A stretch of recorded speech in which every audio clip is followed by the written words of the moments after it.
Hello, everyone. It's a pleasure to welcome you all to yet another insightful session of Glass Academy webinars. Today, we're diving into a topic that resonates with students, faculty members, and young professionals alike, glass and interiors from theory to reality. This session will explore the transformative potential of glass in modern interiors from conceptual sketches to built spaces. Glass offers endless possibilities to enhance aesthetics, functionality, and innovation. We'll delve into how design ideas evolve, highlighting techniques, innovations, and real world applications that bring creative visions to life.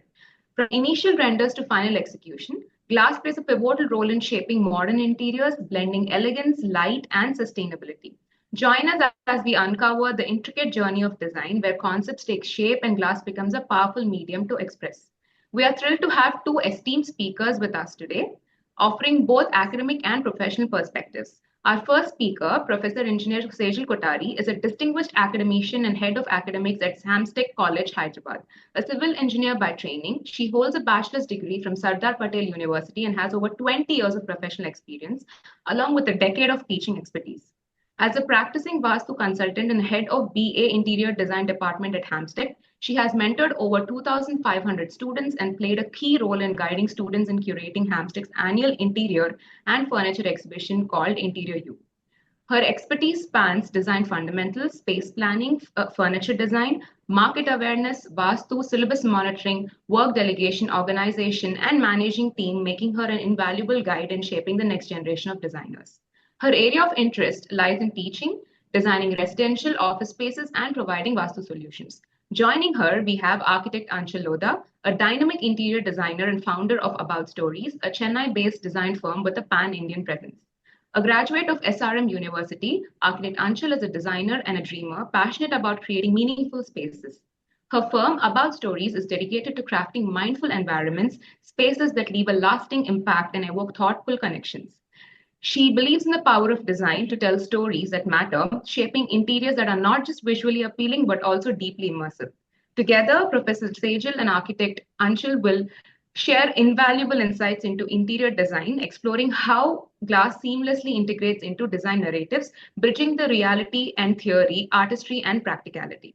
So let's get started. Welcome, Sejal ma'am and architect Anchal. We're delighted to have you both here with us today, and we look forward to your enriching perspectives. Thank you, Anvita. Thank you. So I'll begin with architect Anchal. Before we dive into today's webinar topic, let's kick things off with a light-hearted trip memory down the lane. So Anchal, we'd love to hear about your experiences that shaped your journey as a designer. We also love to hear about the creation of About Stories and the vision behind it. Could you please share some insights into the kind of projects you undertake and what defines your approach to design? Firstly, I would like to thank Anvita for the amazing introduction that you've given for us, and Glass Academy, and of course, Ethos, to give us this platform to reach out to students and make a difference. And so, my journey started in 2017, where I started my college in SRM, like you had mentioned earlier. In the first semester itself, I had actually realized that this field requires more on-site work, on-ground work, and of course, theory and practicals does create like a great foundation for us. But in the end, what we learn on site and what we learn on ground will actually really, make a difference out there. And so I in my after my in my second semester, I started interning part-time with college. So I was working on weekends or after, or freelancing from home, whatever. So I was interning under multiple designers, smaller or bigger firms who could take me on board. And at that point, I was in a first year, so I really didn't have a lot of information, a lot of skills as such. So that entire 2-3 years went in just learning basics, what happens on ground, getting and all the designers that I worked with then really, really helped me shape me into what I am today. So the basic skills, software skills, communicating skills, vendor skills, everything was, I learned it in that period with college. So that really, pushed me and got me a lot of exposure than, more than the other people that usually have at that point. And that made me open my firm that's called About Stories last 2 years. So we founded About Stories in 2023, and it's almost 2 years. The next month it'll be 2 years, and the journey ever since has just been upward and onward. And it's all, I mean, every step of the way we're still learning, and every project is a learning experience for us, and that's how the journey began. That's wonderful to hear. I think even Sejal ma'am will see such young students every single day as she walks into her studio. So I'll start off with another question directed towards Sejal ma'am. Ma'am, we know that interior design in India is a very dynamic field. It keeps changing and it blends traditions with modernity, catering to diverse cultural and functional needs. With rapid urbanization and technological advancements, the scope of the industry has expanded significantly over the recent years. In your view, how is the practice of interior design in India evolving to address the unique cultural, environmental, and technological challenges of today's world? First of all, thank you so much, Anvita, for having me over here. And thank you, Ethos, for providing such a wonderful platform to connect with young designers. So the question is very interesting, Anvita. And interior design is going through such an amazing transformation. And we designers are trying to handle this cultural, environmental, and technological challenges skillfully in design. So first of all, if I talk about Indian culture, it is extremely diverse. Like it has own style, craft, and materials. So designers are even trying to use these elements more for designing the spaces more, making the spaces more personalized and meaningful for the user. They are even trying to utilize the traditional material like reclaimed wood or stone or locally available material for creating various flooring and furnitures and all these things. They are even using traditional fabrics like ikat and Banarasi silk for making the cushion, curtains, and the Indian motifs are also very important, like paisley and floral. They are utilizing in bed sheets and wallpaper and many more things. So one of our students inspired from Charminar, and he created a chair, Charminar inspired chair in our annual exhibition, and it got a lot of attention because people saw that Hyderabad's culture was reflected in that chair, and people felt connected to that chair. So as an educator at Hamstech, even we encourage students to see tradition not as any constraint, but we are encouraging them to consider it as a strong foundation to build upon. And apart from that, if I talk about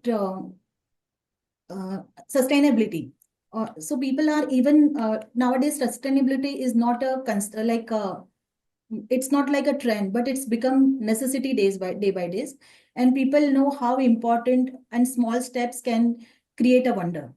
So considering that, the great example is utilizing the old materials. So one of my friend worked for the cafe design, and he utilized the reclaimed wood and recycled tire to make furniture. And even he used to create the lampshades. Even he used the discarded PVC pipes, and even used rejected metal rods to create the base of the furnitures. So like that, we can understand how recycle material, how the old material can help us out to create the various things in furniture. This is very small scale example, but if I can say that there are many strong players are there in industry. Like I just like say Ek Kalakar or Akruti Kumar is also like constructing many furnitures by using the reclaimed pine wood and all. So such players are coming in the market, and that is a great inspiration for the young designers. And even we have seen in old Indian homes also we're utilizing courtyards and jali windows to stay cool without need of the air conditioning. And last Absolutely. but not least, the technologies. So nowadays, students are utilizing various softwares like 3D modeling or like various 3D modeling tools like 3ds Max or SketchUp and AutoCAD to create the realistic digital model, which will help the client to visualize their spaces in advance. And apart from that, AI is also in the market, Yes. which with the help of the AI, nowadays people are creating um, mood boards and all. If I can say the example of the softwares like visualization tools like Mid Journey or Dolly, these kind of things are also there in the market. So to sum it up, interior design in India is striking a balance and honoring that from where we come from and solving today's problem and embracing the future. Very well put, ma'am. I've just picked 3 points from the answer that you've given us, how we are looking at the past, dealing with the current problems, and enthusiastically also looking for the future. So I would also like to ask a continued question to you, ma'am. As a faculty member and a guiding force behind aspiring dreams of countless students in design industry, what strategies do you think are most effective in bridging the gap between academic learning and professional practice in interior design, and how can students better prepare for the challenges of the industry? Yeah, as an educator, it's very extremely important for us to bridge the gap between academic and professional practice in interior design. To do so, I always emphasize on uh, majorly hands-on learning. Like whatever the things are there, we are trying to give hands-on experience to our students. And we all know that experience is the best teacher. We are majorly focusing on activity-based learning. Suppose students are learning getting the theoretical knowledge of one of the materials, just like say stones. So then they are understanding different types of stones, their properties, their applications during the theoretical part, and we are encouraging them to go for the market survey. So during market survey, they will understand what are the sizes and thicknesses and everything is available for particular material, and to take care of the material or to utilize that material actually in the practice, what are the consideration they need to look for. So such kind of knowledge they will get. Even we are connecting them to the construction subject where they are understanding how to lay the floor by taking the stone as a material and how to create the flooring. So like that kind of holistic learning approach will will make their journey more easy, that we understand. Even students are getting opportunity to create their own furniture during our annual exhibition called Interior. And during this exhibition, students are working from the ideation to creation. Right. Entire journey, they are being mentored by all the very well knowledgeable teachers and even our celebrity mentors, Miss Shabnam Gupta ma'am. She's Right. been with them throughout the journey. So this give them very holistic learning experience, and students are even going to the industry and they are coordinating with different vendors, contacting contractors, learning different materials and their rates and everything is available in the markets. So that will that will connect them to the industry very well, that I can understand. Even we are encouraging students to attend various site visits and guest lectures by industry experts. IKEA, Asian Paints, such kind of companies are regularly visiting to Amstack to provide and share their knowledge with our students. So through all these efforts, students are build a comprehensive portfolio where they are showcasing their entire progress from initial sketches to how come up with the final 3D render drawings. So this portfolio enables the potential employers to understand their journey very well, Right. and their thought process and their design approaches. So students have even 2 months of practical training, internship during their Right. education only. So with trying with all these efforts, like we are always trying and to give maximum knowledge to the students and trying to connect them to the industries. Even we are asking them to um, build a strong connections with alumni through LinkedIn and to follow various vendors and all. So any new material is emerging in the market or coming in the market, so they will be immediately aware about them and they can connect with the industry. They can know the current trends. So yeah, all these efforts we are taking Absolutely. to give proper knowledge to the students. Absolutely. It was wonderful to hear the efforts the academicians and educators are making. So, building on this conversation, Architect Anchal, given your background as an interior designer, what do you think the foundation laid in design colleges, from your perspective as a student, ex-student, plays a crucial role in shaping students for the professional field? Since you've experienced this in firsthand, we'd love to hear your thoughts on this. I mean, I agree to almost everything that Sejal ma'am said, and the efforts that they take is what helps us and in the professional world dealing with day-to-day clients and vendors and doing everything like it is extremely important. The education plays a very important role in today's world, very specifically after COVID. My personal opinion was that after COVID, there was the students that were coming out in those 2 3 years, there was a little there was a discussion amongst us designers. So we designers have a community, and we there is groups there, and there are meetings that that keeps happening every now and then, and in that we discuss the normal or the basic problems that we all face, right? And we come up with a solution as a community. And the entire community is very open. I think everybody helps each other. And in that one common observation was that the students that are coming out now lately, the basic sense of the skills or basic communication skills, or those are what is lacking. And that again brings back to the education and the colleges or schools even, right? And all of those basic skills really plays an important role in our day-to-day life. It's not just about the software and everything. I mean, of Design, course, right? that is very important. Like you need to know any basic software. There is, AutoCAD, there is the 3D softwares that ma'am mentioned earlier. Those are very important software and the skill categories that requires in the design field. But the communication part is also very important. Very basic. Like I'll just give you an example. Um, when the students lately are writing to us by in just say email or Instagram DMs, for instance, those basic emails itself tell us how educated or how well thought they are, right? There are amazing emails that I've received where there is the format is right. I mean, all of that when we are hiring, we do see all of that, right? Because in the end, we at some point you are going to communicate with the clients, and that again, just falls in Translates. about Yeah. story's name or the firm's name. So all of that is very important, and the communication skills. And even when we are hiring, I'm saying all this because students are going to hear it, and it is very important for them to know. Just writing an email is as important as actually designing a house. I mean, if you write a mail and if you convince the client, and if all of those things are extremely important, and how well thought they are. All the softwares, the CAD drawings and the 3Ds. So a client will see a 3D and then approve the designs, right? And what you make on CAD is what a carpenter is going to execute it on site, right?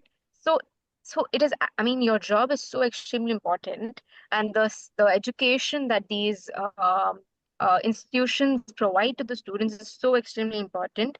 And nowadays, yes, of course, and the AI, the everything that's coming up, we need to move ahead with time. That's like a given thing, and every day Absolutely. even we are learning.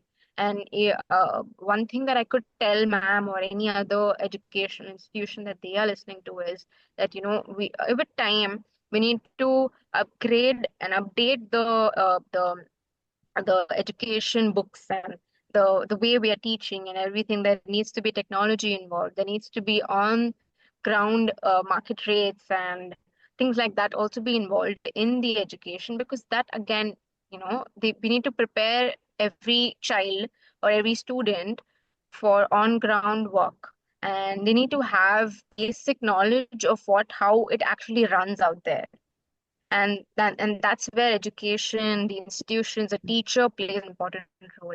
And if that goes wrong, if the foundation is not strong, no building can come up.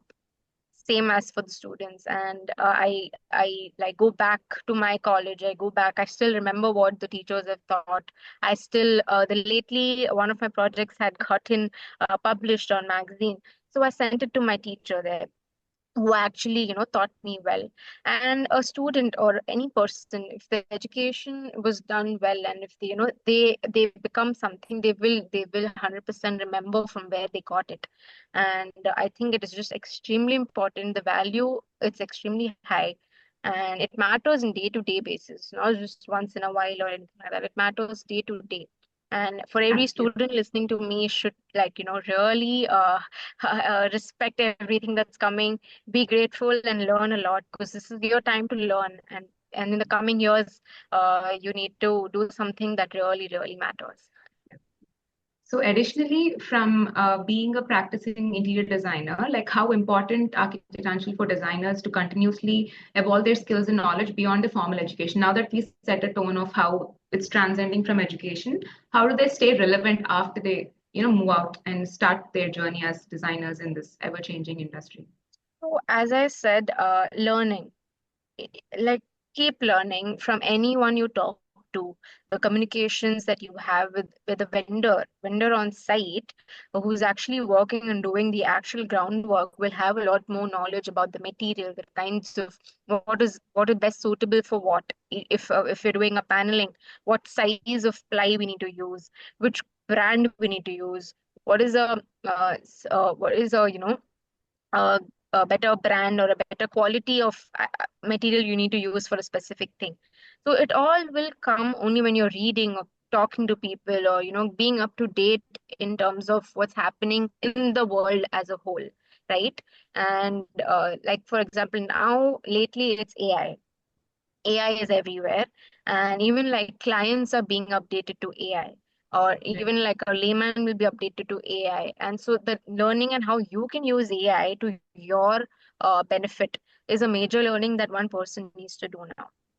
How after college, how you will understand what is just by talking to people, just by be updated on the news, know what's happening in the world.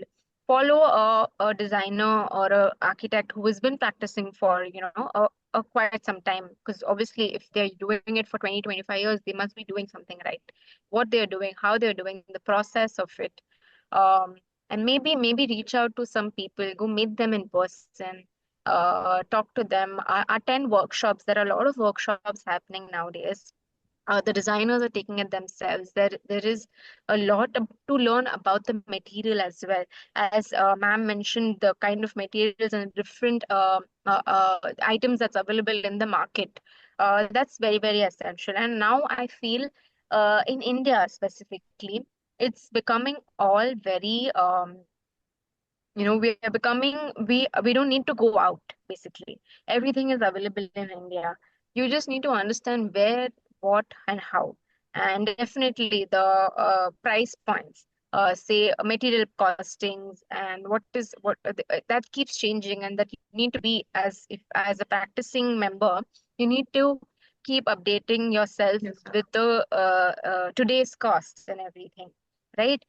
So it's all just basics. It's all just about talking, communicating with the right person. Talk to the vendor. I mean, I myself sometimes take 1 or 2 hours to just stay on site and to just talk to those people, the layman's who are actually working, because they tend to know a lot more than we know, you Right. know, because they are actually doing the work, so they know what works with what. And I mostly would have learned 50% of what I know today from the vendors, Right. other than. And then it's all, and reading the books. You can read a lot of books that's there in the market on designing ways, or materials and everything. And if you also happen to have your own firm in the coming years, maybe 5 years down the line, 10 years down the line, and if your end goal is to have your own firm, then you need to know a lot about how to run a firm as well. It's not just designing, yes, is a major part of the entire work that we do, but how to build an office, and how the entire office can run in terms of business, because at the end of the day, then it becomes business. And that's not something that I had learned in school or college. I had taken science, and I had then done designing. And so it was all about designing and how creative field can work. But when it comes to actually practical ground, we need to know a lot more about how to run a firm in terms of basics, like office, how to run an office, the different teams, account teams, admin, even HR work is what something you will have to do. So that's not something, I mean, that's something that I learned in the entire process, by self training, by self reading, or talking to people, meeting designers who have actually come from a similar background, similar college schooling, and they are doing really good. They have a larger 100 people team or a 50 people team. So, to understand how our office, I have met them, I've gone and spoken to them to just understand what they do, what works for them, what are the pros and cons.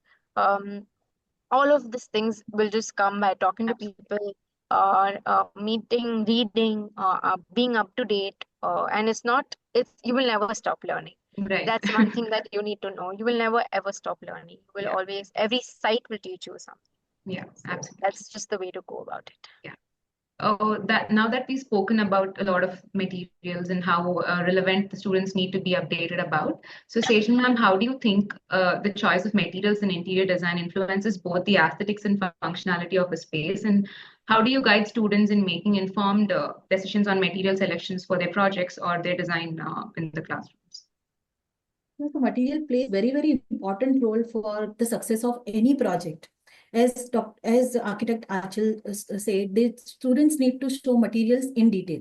So we are conducting classes of market awareness at Hamstack, where in general, where theory subject students are learning, at that time they are aware about different wood products are available, like plywood, I can say HDHMR, MDF boards, or WPC boards. There are many other materials theoretically they are learning.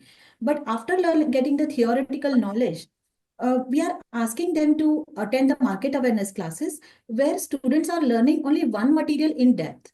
Suppose we are teaching plywood, there are many different grades of plywoods are available in the market. That is MR grade, BWR grade, boiling waterproof grade plywood. So in-depth knowledge about those types of plywoods is very, very important for the students based on the application. Suppose students are facing a problem regarding somebody is creating a modular kitchen. Okay, so then for creating the modular kitchen, they have to use certain type of woods in the structure, matlab carcass uh, of the furniture and material for the shutters of that particular cupboard. So for creating that, which material will be best suitable for the carcass in for the available all the options like plywood is there, HDHMR board is there. Now Accentessa HDF board, boiler is in the market, WPC boards are available in the market. Out of all these materials, which will be the best suitable material if the condition given to the student is client is facing moisture problem and termite problem? Out of these, which material be suitable for the carcass? And if suppose shutter material student has to design, like decide, then they have many options like laminates, veneers, even this acrylics, PU paints, and membrane. All these things are available in the market. Out of all these options, which will be suitable if students only want to paint the shutters? So these kind of in-depth knowledge we are trying to give it to the students to keep them connected to the industry, because theory will only taught what is plywood, which are the different grades of plywoods are there, or basic how plywood is made, what are the types are there, only basic knowledge it will provide. But when students will learn the material as per the industry point of view, then they will have a lot to add in their projects. So apart from that, we are even trying students to know about other materials which are used in flooring, not only creating furniture, but flooring material, all wall finishes. So each and every material, theoretical part we are covering when we are teaching them all interior and building material, and practical part we are covering in market awareness classes, where students are actually going to the industry, going to the vendors, finding out the sample of the material, coming back to us, showing it, making a notes about it, what are the rates, current rates are going on in the market, and sizes and thicknesses are available in the market. So this will help them throughout their journey. If they are working for estimation and costing of any of the furnitures, and if they have idea about actual rate going on for that particular material in the market, then it will be helpful for them to create, give the exact analysis and costing of that particular material. Absolutely. So these kind of, this way we are trying to teach students and trying them to be connected with the industry. I'm sure they must be really well aware of how the industry works. And it's really nice to understand the connection the faculty members and the institutions are making for students to make their lives a little more easier as they move towards their formal education. So setting a tone for this communication where we highlighted the role of different materials and how students are well aware and trained, how industry and academia partnership is very important. Let's move on to architect Anchal as a practicing interior designer. How do you approach the use of glass as a material in your projects, and what are the key factors or you consider to enhance its use, both functionality and visual appeal of a space? Um, So glass plays a very important role. Glass is there in every project that we have done so far, in different ways that, in different ways, shapes, colors, style, but it's there throughout, and it is a very important requirement as of today, right? And one amazing important part of glass is that it is available in as low as say 40 rupees per square feet to 4 lakhs or 40 lakhs per square feet, right? And that means it caters to all markets, all types of clients, all ranges of clients, and hence it can be incorporated in any kind of a project, right? And so glass is used as multiple ways. So say um, the partitions, there are different kinds of partitions that's done, wardrobe shutters, or say even like panelings on the wall, or even art on glass is also done with, like, either mosaic style or the distressed mirror or glasses.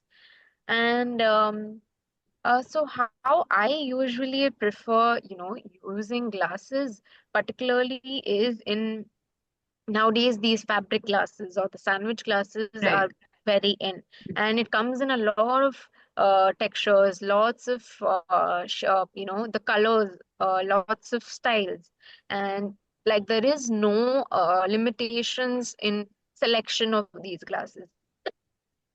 Okay. And so this comes in, and the cane finish glasses that usually comes as a fabric glass, that's something that's very very in right now. And even the lamination glasses, printable glasses, where we can print anything and everything on the glass. The tinted old kind of glasses in different colors, the red, green, the olden style is again coming back. Those glasses are also used not just as maybe say partition, but also as a piece of art in itself. People put that for luck or as per Vastu, where you need some kind of reflection.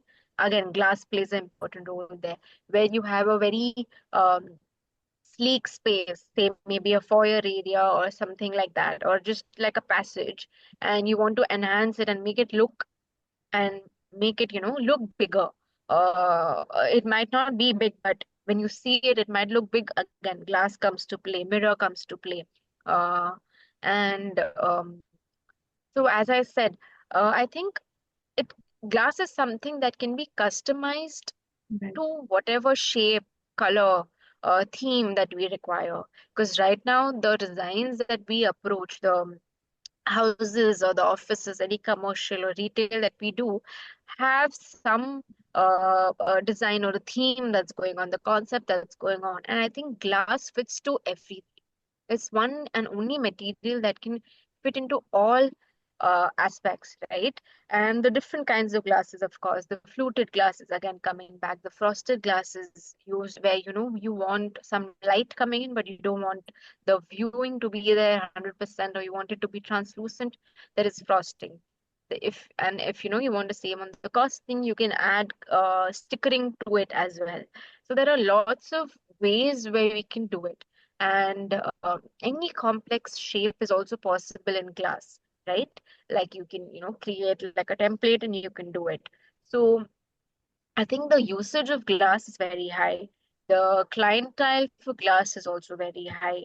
The shapes, the textures, the material. I mean, where and the range of glass is also variety of Right. glass is also very high, and the costing point is also not like a huge thing that people cannot afford. It's also feasible. It's also affordable, and So we basically use glass in all the projects, Right. and it is something definitely more than any other material that we anybody prefers, right? In terms of say, wood or anything like that. Even wood is sometimes more costlier than glass.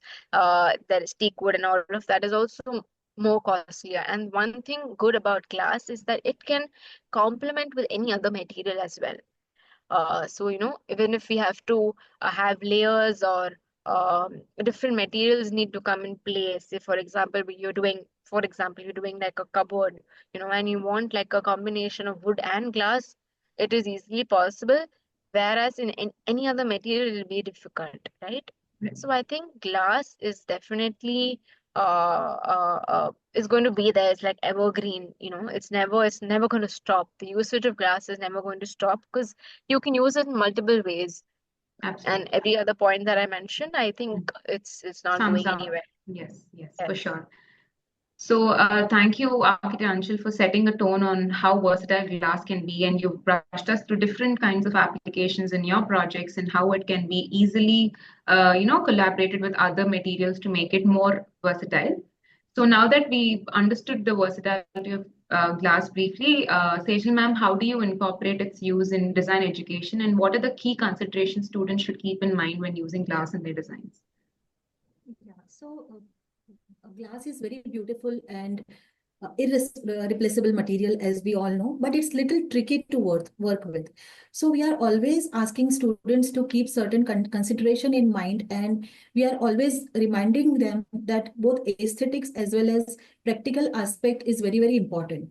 So we begin with giving them the fundamental knowledge about glass, that how it's made and what are the different types of glass available, its properties, applications, current trends going on in the market, sizes, thicknesses available in the market. Once the basic knowledge the students get, after that we are asking them to apply that classroom learnings while utilizing the glass in design. So first consideration we ask them to keep in mind is purpose and function. We are asking them for what purpose you are utilizing the glass. It's only for the decoration, or you are utilizing them for the functional purpose also. So for that matter, let's say if suppose one student is designing a cafe, and he is utilizing the clear glass window to connect with the outdoor.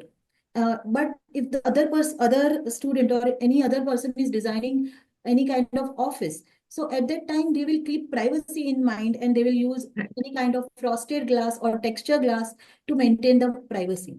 Simultaneously, safety and durability is very, very important when we are working with the glass.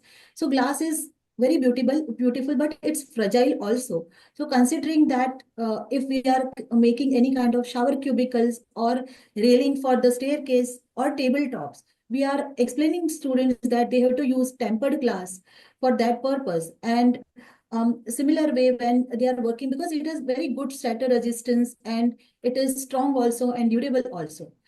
Apart from that, maintenance also is very, very important in case of the glass, because it can easily get the fingerprints, dirt and dust and everything. Considering that when students are utilizing glass, they have to be little careful in which place they are utilizing. So one of the students was designing the facade of the any building. Then we suggested, or he studied and decided to utilize the self-cleaning glass for that purpose. And if somebody is designing the high-end boutique, and they're like putting the any kind of shells and all for in that boutique, so at that time anti-smudge glass will be the best solution for that purpose. Apart from that, they even need to understand the climate and lighting consideration also. Absolutely. So for example, in case of the sunny area, if they are creating any kind of living room with lot of windows, so clear glass may not be the best option, but they need to go for energy efficient glass or low E glass for making that. Or sometimes they are utilizing reflective glass for creating the facade of the building to reduce the amount of the heat entering to the building. So these are the basic consideration which students need to understand. And even glass is a very beautiful material to pair with the different materials like wood, metal, or fabrics. Nowadays, we can see that many wardrobe shutters, people are sandwiching, like designers are sandwiching I can say this wicker material or wallpaper in between the glass to give the beautiful look to the wardrobe shutter. So like this way, we are combining it, or we are making the staircase with the glass. At that time also, considering metal and wood for the strong support is also very important. If you consider any modern design space, and at that time, if you want to combine glass center table along with mid-century modern sofa, it will go very well. So students need to understand that without glass, the space is like design is not complete. That way, glass is very, very important material, like how we can say wood is important. Yeah, so my Absolutely. advice to the students regarding glass is they need to think glass as a tool which can transfer their space when they are designing. And if they are utilizing it very thoughtfully, it can even elevate the design and even create the space that feel open, fresh, and also full of light. Absolutely, ma'am. Very well put. Thank you so much for that. As we are coming close to the end of the interview session, so Architect Anchal, sustainability is increasingly at the forefront of design industry. How do you integrate eco-conscious design elements without compromising on the visual and functional aspects of a space? Are there any specific materials or innovative techniques you prefer to use in achieving this balance?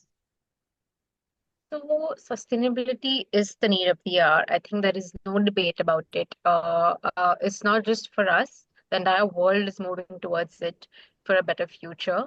And there's one thing that we do at all the sites, and that has, uh, created a major difference, and even clients are appreciating that nowadays, is something that we reuse and we recycle, right? So any material that comes in a site, whether it is stone or wood or marble or whatever, and there is a lot of wastage that comes out of it at the end of every site, right?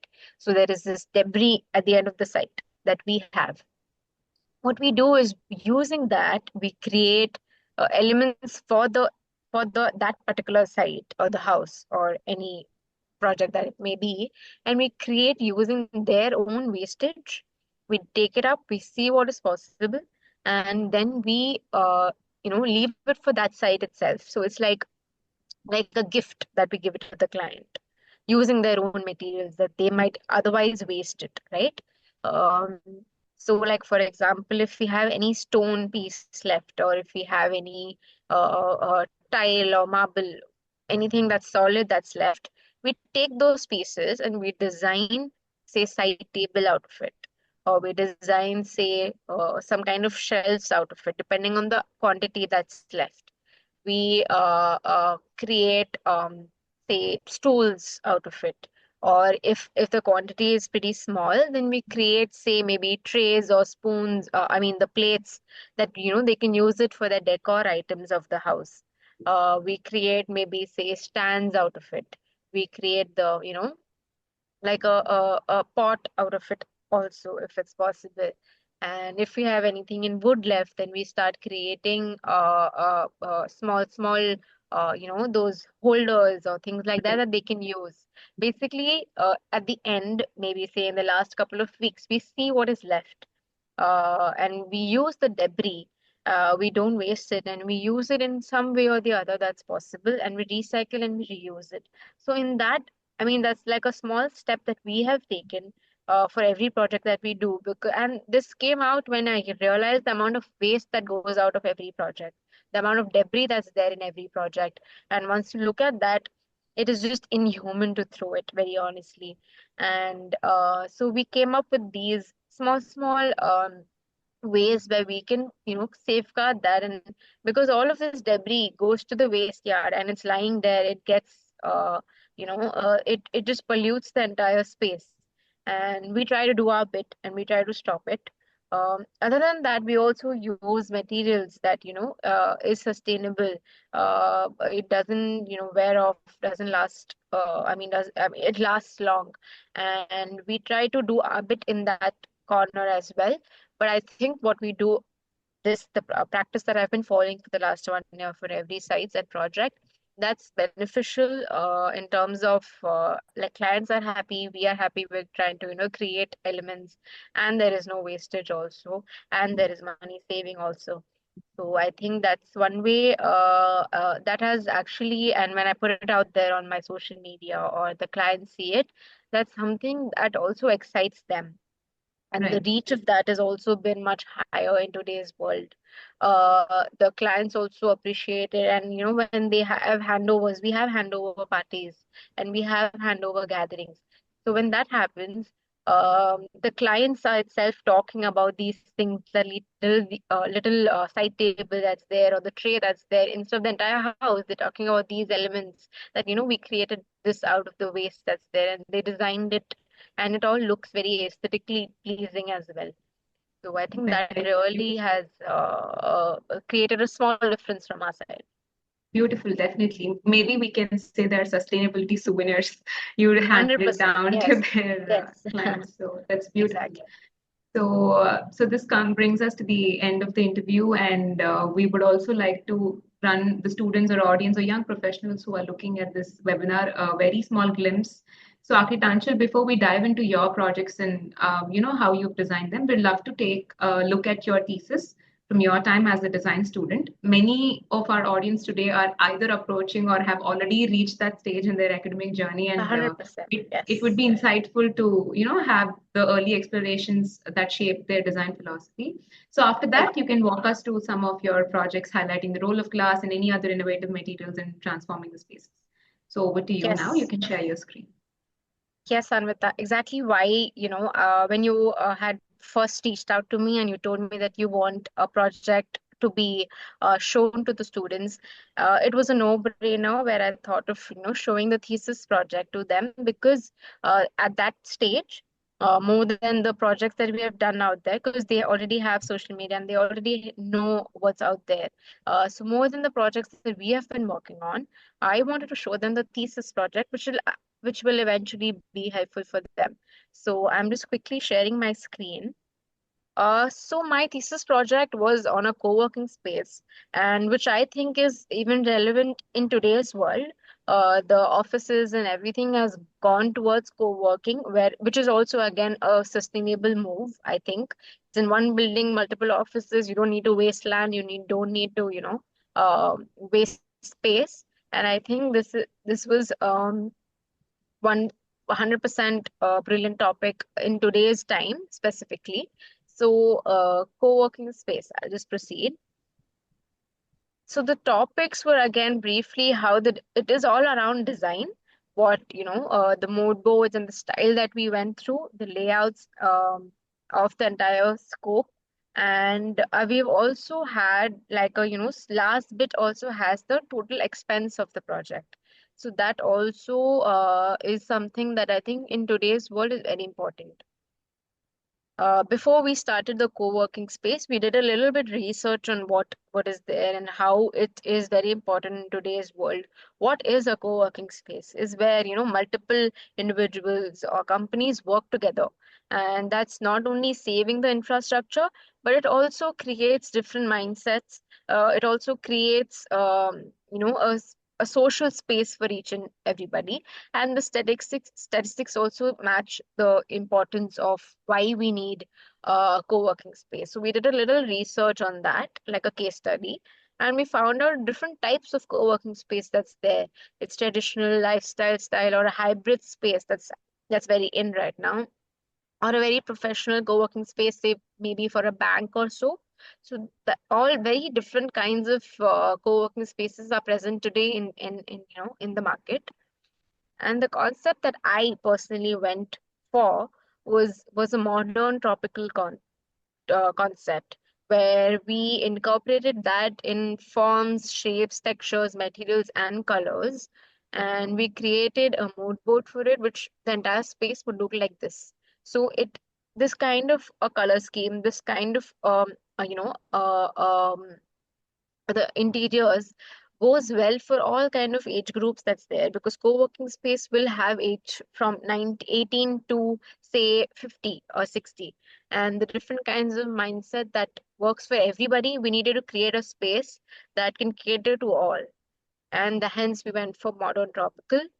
And this was a little specifics on the project where, we had the site, we got this particular site which is in Sedapet, and we had to do a little case study on where it is, where the sun flow will go through, and all those theory of the entire space. And we came up with a space which was built in levels in like 4 floors, keeping the reception space on the top, and then coming down is the entire the working spaces, right? And so we did the zoning in a way that anyone who enters the building will go to the fourth floor first. All their recreational activities are at the higher level, and coming down is the office spaces, right? And we have divided it in terms of silent zone and non-silent zones. So I design, so that makes like, as a designer's job easier when you design it in terms of zones, and you create a silent zone and non-silent zone, so you know what requirements can be there in those particular flows. And that's how we divided the entire vertical zoning. So obviously the first, second, and third floor, which is all the silent zone, which has all the office spaces and different kinds of spaces. So it will have the hot desks, the dedicated desks, or the cabins, or conference rooms, or booth seatings, and basically creating multiple ways of seating, and multiple breakout spaces also for an office to run. Right, all of these zones will be required in an office. And though we have like a cafe on the fourth floor, we also created pantry on each floor, so for immediate usage. And that's how we divided the silent zones. And coming to the top view and how this the floor plan and the furniture layout looks like, we divided it in terms of maximum seating, and keeping, the entire palette of the entire floor very neutral with pops of colors. And we had a lobby space, a conference space, hot desks, and dedicated desk cabins, booth, pantry, and breakout space, each of which had glasses in play, and each of which had different types of glasses, right? I will show that in detail now. And this was for the second floor. And the third floor, alternate options. So if any other company is coming in, or if any other office type is coming in, which requires either more open or closed offices, that kind of layouts are also present. And coming to the fourth floor, which is the non-silent zone, which is all the recreational spaces are there for the entire office space. As soon as you enter, there's a reception, and then there is a workout space, which is the gym, like a mini gym there. There is a cafe there. The entire recreational amphitheater was created for them, if you can see on the screen. Then there is a nap room also available.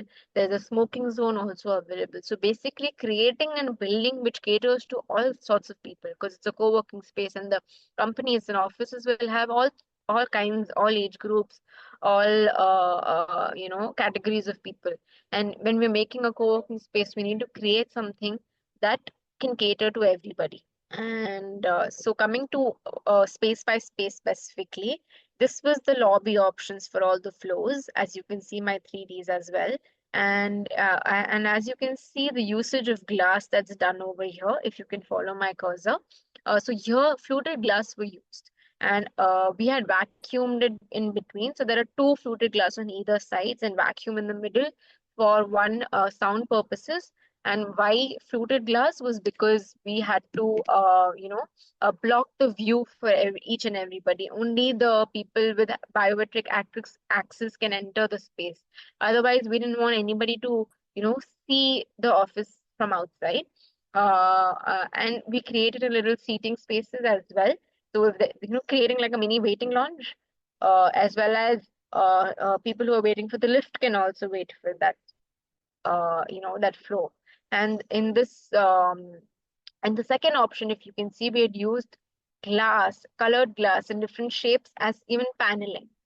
So, this is one example how you can use glass in different ways, one as partition and one as paneling, all in the same room. Coming to, you know, uh, coming to the conference room again. Now, if you can see my render, these are smart glasses made translucent for privacy, as you can see. So these smart glasses are remote operatable, and you can just convert it into a solid room when required, when there's a confidential meeting happening or any sort, any privacy purpose is there, then you can make the room solid. And if you want it to be a little translucent, and if you're okay with the open office kind of a nature, then you can even make it translucent. So it's a smart glass operable by remote, where you can keep changing the usage of it as per your requirement. And as you can see the floor plan, as it's in the centermost of the entire office, we created like a glass block. So when in need, they can make it translucent. When in need, they can make it opaque. And we created that in the middle of the office, which again can work wonders, right? Um, and if you can see the detail over here, so smart glass again also has vacuum in the middle, right? So you have a glass on one side, 7 mm glass on one side, 1.5 mm gap, and then again a 7 mm glass. And when you place it like that, fixed, then the sound problem doesn't happen. Sound doesn't pass through, or the dust doesn't pass through, whatever. Maintenance wise also it works.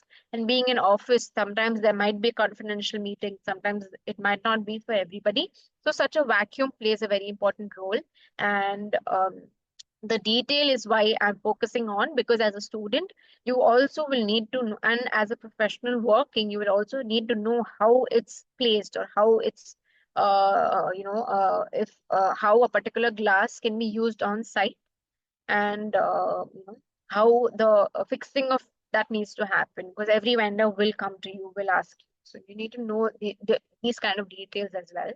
And this is the kind of channeling that we had done, and the kind of detailing that we had even shown.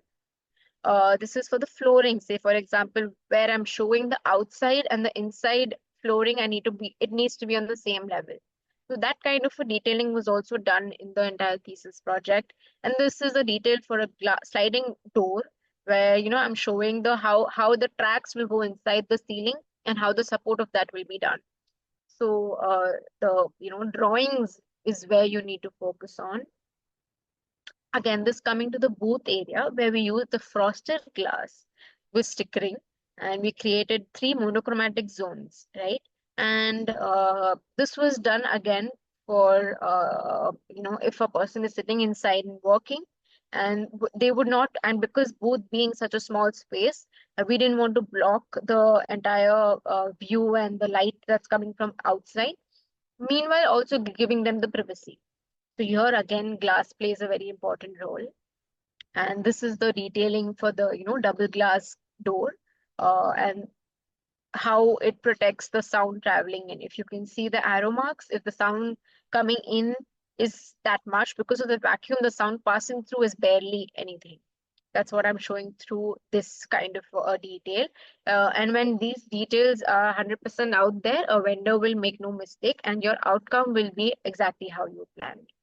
And when you shut it, the doors will look like this, and giving them a little look by just the stickering, a simple stickering of 1 2 3, the numeral that's done on this on the glass, also creates the impact that we would want. And even from outside, it looks very aesthetically pleasing, as well as from inside, the light coming in from outside doesn't make one feel suffocated. Moving on to pantry, we created a space here, which again caters to one another. If they want to just stop for coffee, they can stop, and again, reading space as well, near the coffee corner. And if you see the wall paneling that's done here, mirror was used as wall paneling, where you're showing different mirrors. It also serves the purpose, makes a very narrow pantry look bigger because of the mirror, plus also is functional if someone wants to, see them, and also acts like a design element. So again, glass and mirror comes to play. And this was a detailing and the wall elevation that was done for the pantry space. Coming to dedicated desks, where, we created multiple different seating options for one. And one was dedicated spaces, dedicated desks, which obviously one or group of people can use it. And again, we had glass partitions, fluted partitions over there. Here, if you can follow my cursor, I had used acrylic glass on the wall where, people, if they want to have discussions, writing and erasing, they can use like a marker board also over there. Instead of a marker board, I've used glass, acrylic glass. So that again is a functional need and where glass comes to play. Breakout spaces were one in the offices where, they don't, if you want to take a break from work and you want to sit and, brainstorm for something or anything like that, breakout spaces come to play. Here, again, I mean, there is a little TV, there's a little wallpaper, colors are bright. Usage is a very informal living kind of a seating, right? And that's how it looks like. These are again some booth corners, cabins. Again, office will definitely have cabins, and here we've created, the fixed glass with again the vacuum in the middle. For because the spaces are so small, and if you can see the marker board here as well. So the usage of glass, as I said earlier, is there everywhere, all kinds of spaces, and it's like evergreen, right? Because the functionality of it is so high. These are on the fourth floor, the reception spaces and the view from the lift as one enters. We tried to make it little modern, little colorful, bright, um, and nothing too much also. So it's pleasing to the eye as well as works good for all kind of people, as I mentioned earlier. These were some detailed drawings that were done.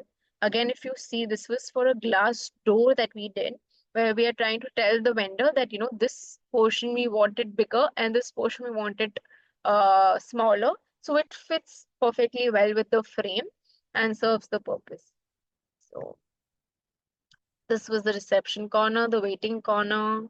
Then there was a recreational space where we created an amphitheater for any group of offices to use for a larger gathering, for workshops or purposes like those. And these are the details for that. There was also a cafe, uh, seating in the fourth floor as well, outdoor seating and indoor seating for both the purposes. The details for a sandwich glass again was mentioned here, where sandwich glass will have a thin layer of fabric with whatever suitable texture that you opt for, and then it's sandwiched between two glasses. That's why it's called sandwich glass. And the framing of that will also, it will have to be in a specific and that's the detail that's mentioned over here as well. And this was a workout space that's there. So if someone wants to take a break from their work and they want to, change the vibe or the mental setting, they can even come here and work out. So we created a space really thinking from all sorts of, all ways, and it took only about 8 months to make this. But yeah, this was the workout space. This was the smoking zone that was there on the fourth floor. Again, facing the roadside, so it's open. And this was actually the statistics that came from all the cities that we researched and how co-working spaces are on the rise. And this was obviously done in 2017. And now when you see it in 2024, it's already, there are multiple co-working spaces that are already out there. Say like Rockefeller and multiple other co-working spaces that people are using. So that's all. That's about it. I will quickly stop sharing and reshare to my current projects where we are, actually using, because this was obviously the thesis project and it didn't, we didn't make it. So I will really show you on ground images and how we have, created places. Absolutely. But I must say, we had a thorough visual retreat of the entire journey. I'm sure students can relate to the level of work that goes into a final thesis of any interior design project they decide to do. So thank you so much for that. 100%. So coming to my projects that we have been, working on daily basis today, I've covered a couple of them now, obviously not all. So we have covered a couple of projects that we have done, and these are actually live images, live photographs taken of each projects. So coming to one of the projects, and we at About Stories usually like naming the project. So this one is Project Drama. This was done on the terrace of one of the residential apartments, where we created a glass box for them, where we created a open to sky washroom or open to sky room for them. And because this was in Chennai, so we had to see, how we can block the heat from coming in, because it can get very hot as well. So we had used a heat-proof glass, and we had also given like a double protection layer on top, like a tinted layer on top, so completely blocks the heat that's coming in. And even in summers, this place will be as cool as any other space, because when the heat is not coming in, the air conditioned air is also not moving out. So the coolness and the chillness of the space is always really high. And if you can see how we had created this, we had created the metal structures. If you can follow my screen, and the framing that you see, we had created that, and we had created a double layered glass, and we had placed it on the metal structure in a slope way, so the rainwater or any cleaning purposes also, it can be easily cleaned, and the rainwater can just take the entire water out directly to the plumbing place that we had formed. And this is how it looked like. Also used glass partition doors here. Again, that was automated. So the usage of that can also be done through a manual handle or remote. So we create, and this was the washroom that we created.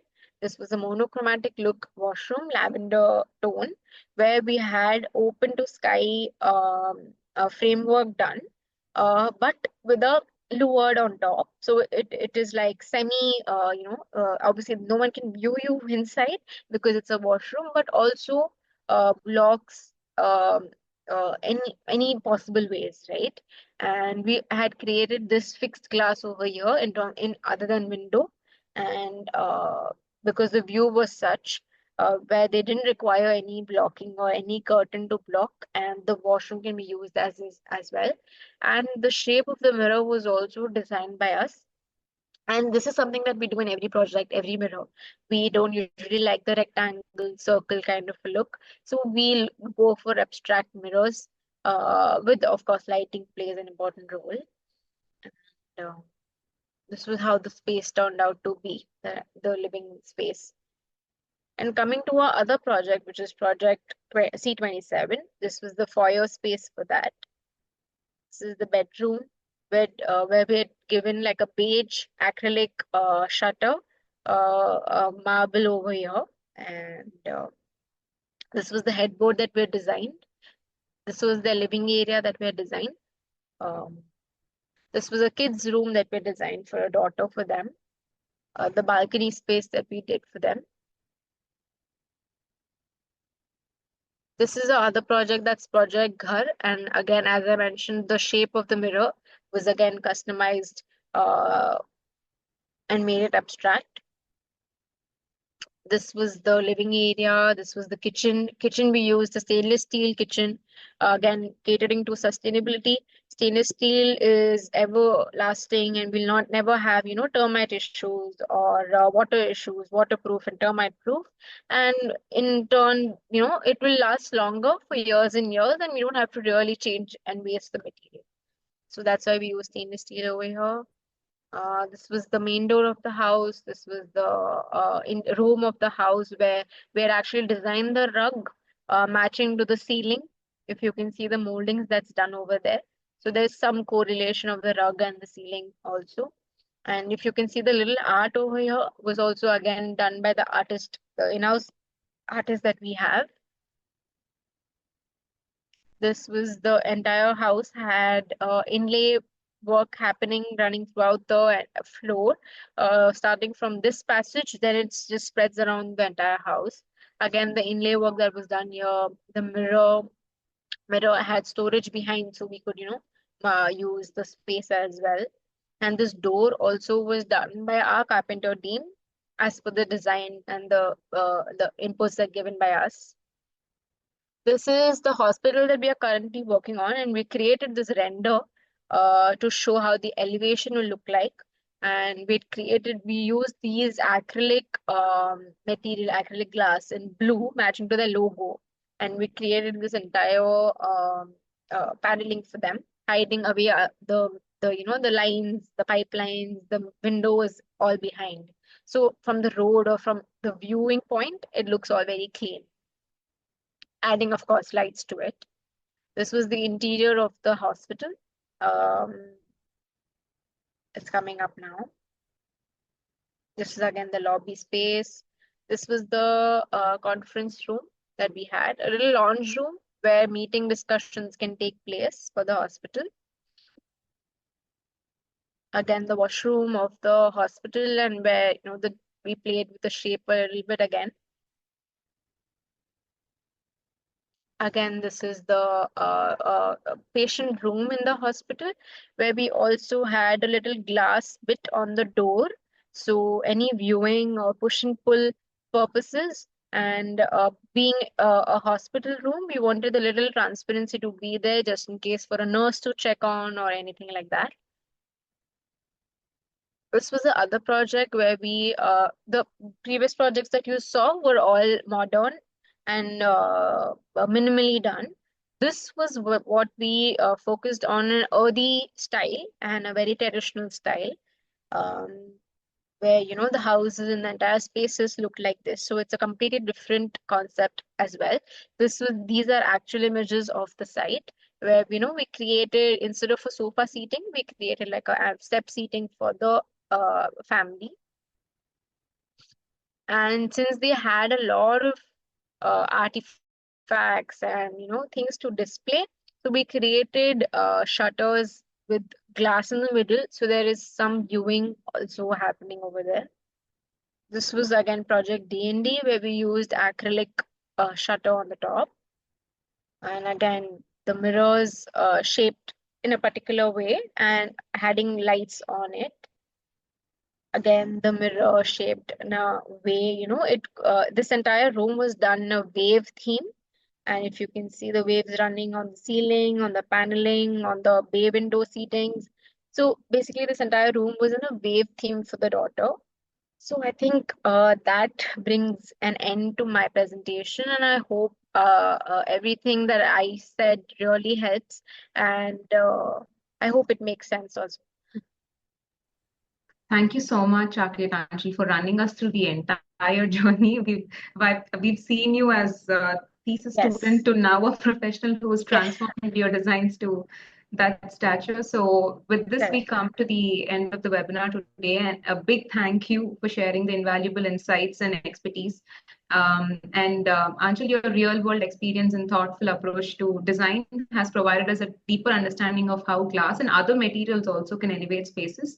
We truly appreciate your time and the knowledge you've imparted, and we look forward to seeing how you continue doing your work and inspiring the industry.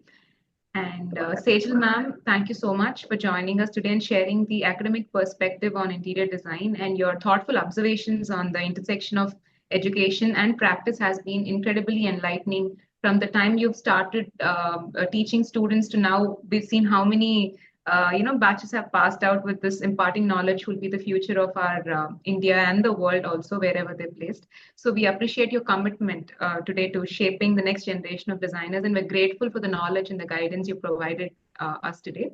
So as we wrap up today's series on glass and interiors from theory to reality, we hope our audience are inspired to explore new ways to incorporate glass in their own projects, pushing the boundaries of designs and enriching the environments they create. Thank you both for joining us today, and we look forward to our audience use these in their designs to actually make their USPs or design stand out. So on behalf of Glass Academy and Ethos Empowers, to you, Architect Anchal and Sejal ma'am, we deeply appreciate you for taking out your time. Thank you very much for joining us. Thank you for having us, Anvita.